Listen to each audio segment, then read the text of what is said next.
Hello everyone. इस बार ही question number 25 करेंगे। 24 और 25 रिलेटेड था, कॉम्प्रीहेंशन से रिलेटेड है दोनों, है ना। एक पूरा स्टोरी दिया हुआ है।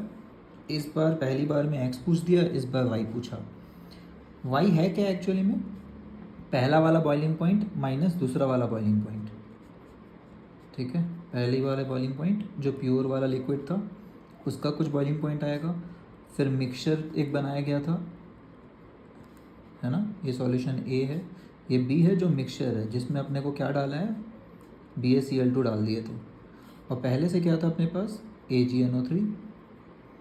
तो कुछ बातें समझना पड़ेगा कि भाई इन दोनों के बीच में थोड़ा रिएक्शन टाइप्स कुछ हो रहा है। तो AgNO3 में BaCl2 ऐड करेंगे तो अपना डबल डिस्प्लेसमेंट होता है AgCl के साथ BaNO3 के साथ।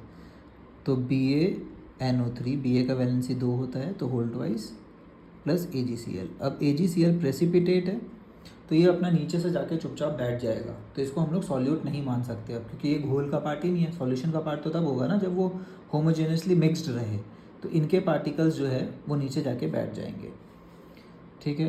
अब AgNO3 जो था उसको इन दोनों को मिला के ये बना है। अब देखते हैं कौन कौन बचा हुआ है। उसके लिए अपने को थोड़ा मोल तोल समझना पड़ेगा।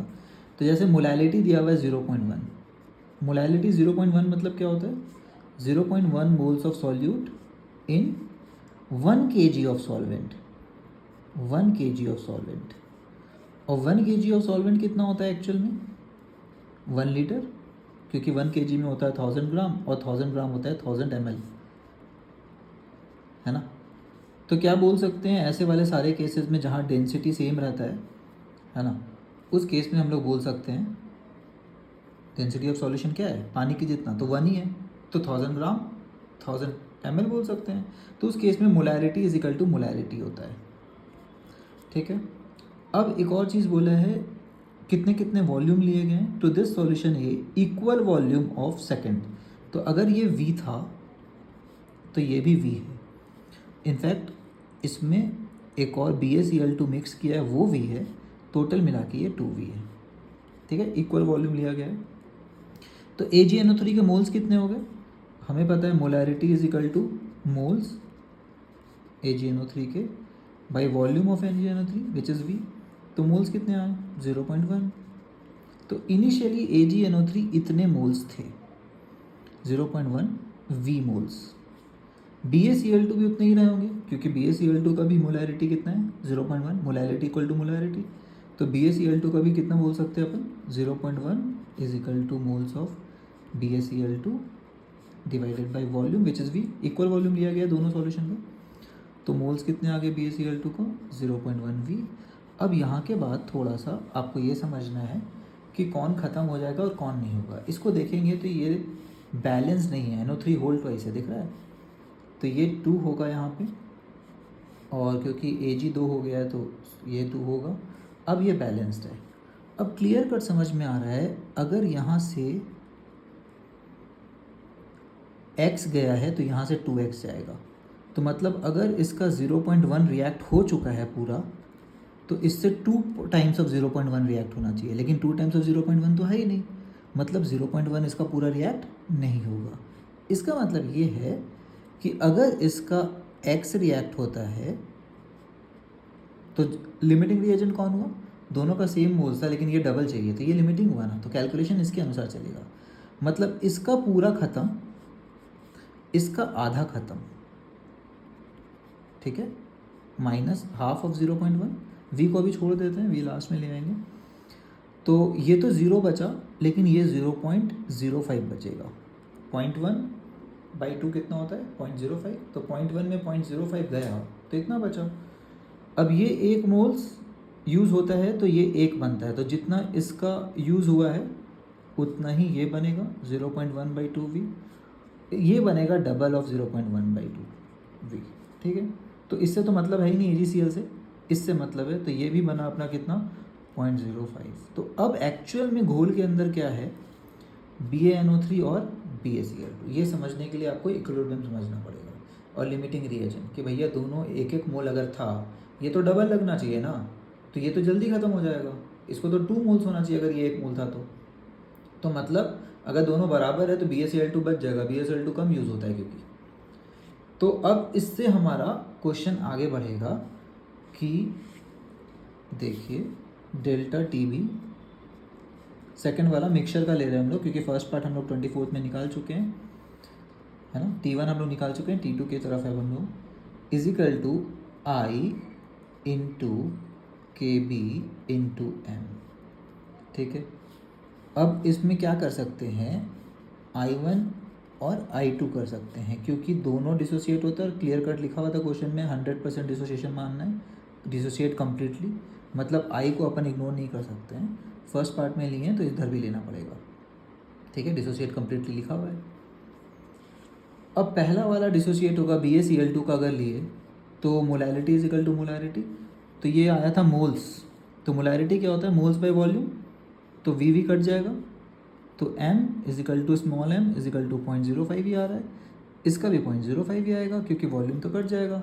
Molarity is equal two moles by volume होता है, और इक्वेशन में कैलकुलेशन मोलैरिटी में नहीं चल सकता है, मोल्स में चल सकता है, क्योंकि स्टोइकियोमेट्रिक कोएफिशिएंट से अपने को मोल्स पता होता है। क्लियर? तो अपन ऐसे अपने मर्जी से नहीं कर सकते हैं कुछ भी, मोल्स को वापस हम लोग को मोलैरिटी में कन्वर्ट करना पड़ेगा, और यहाँ पे मोलैरिटी में लेते हैं, ठीक है। तो molarity is equal to molarity होगा इस केसेस में, क्यों, क्योंकि हम लोग देख लिए कि भाई डेंसिटी सेम है। हाँ, I1 कितना, BaCl2 अगर टूटा तो कितना बनेगा, क्या लगता है, कितना पार्टिकल तोड़े, ये पानी में कितने पार्टिकल बन के घूम रहे होंगे, पानी में कोई भी आयनिक कंपाउंड अपना आयन्स में बन के घूम रहा होता है, तो टोटल हो गए 3 पार्टिकल, तो I इक्वल टू 3। सिमिलरली एक और कौन पानी में है जो घूम रहा है, BaNO3 होल ट्वाइस, इसमें भी 3 पार्टिकल बनेगा, Ba2 प्लस और 2 NO3 माइनस, टोटल पार्टिकल कितने हो गए 3, तो I इक्वल टू 3 है दोनों के लिए।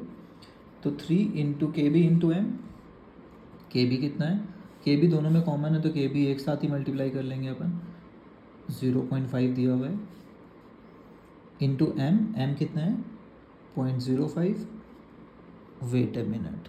मोलैरिटी क्या होता है, moles by total volume, mixture बन चुका है अब, तो टोटल वॉल्यूम कितना हुआ 2V, ठीक है। तो मोलैरिटी क्या आएगा, this by 2V, 0.025,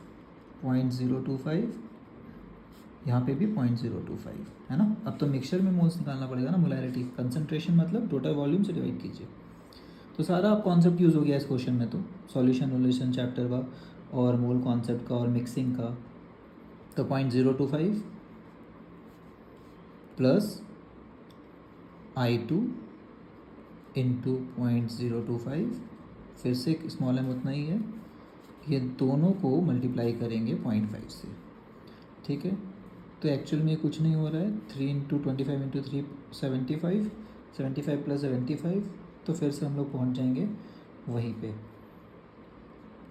clear? 150 into 5 75, तो ये पूरा सॉल्व करके आ रहा है 0.075 degree centigrade delta TB second वाले के लिए। मतलब सेकंड जो कि मिक्सचर है उसमें इतना टेम्परेचर एलिवेट हो चुका है, बढ़ चुका है, मतलब फाइनल टेम्परेचर कितना हुआ 100 से ऊपर, कितना ऊपर, इतना ऊपर, ये हुआ अपना T2 सेकंड वाला का बॉइलिंग पॉइंट। तो T1 माइनस T2 कितना हुआ, T1 था 100.1, क्वेश्चन नंबर 24 में अपन सॉल्व किए, T2 100.075, इन दोनों का जो डिफरेंस है वो अपना आ रहा है पॉइंट, ठीक है। इसको 2 0 कर दिया जाए तो 10 में 5 गया तो 5, 9 में 7 गया तो 2, 0 यहाँ बचा, 0 0 कैंसिल, तो which is equal to 25 into 10⁻³ या 2.5 इंटू 10⁻², यही पूछा गया अपने को 10⁻² के टर्म्स में, है ना। तो यही अपना आंसर होगा 2.5 इंटू 10⁻²। आई होप कि ये समझ आ गया होगा, नहीं आया तो जो कॉन्सेप्ट इसमें यूज़ हो रहा है, जैसे डाइल्यूशन का कॉन्सेप्ट और फाइनल मोलैरिटी का concept, molarity equal to molarity का कॉन्सेप्ट, उसको फिर से रिवाइज करें और फिर ये क्वेश्चन आके देखें। Okay, bye everybody, thanks for watching.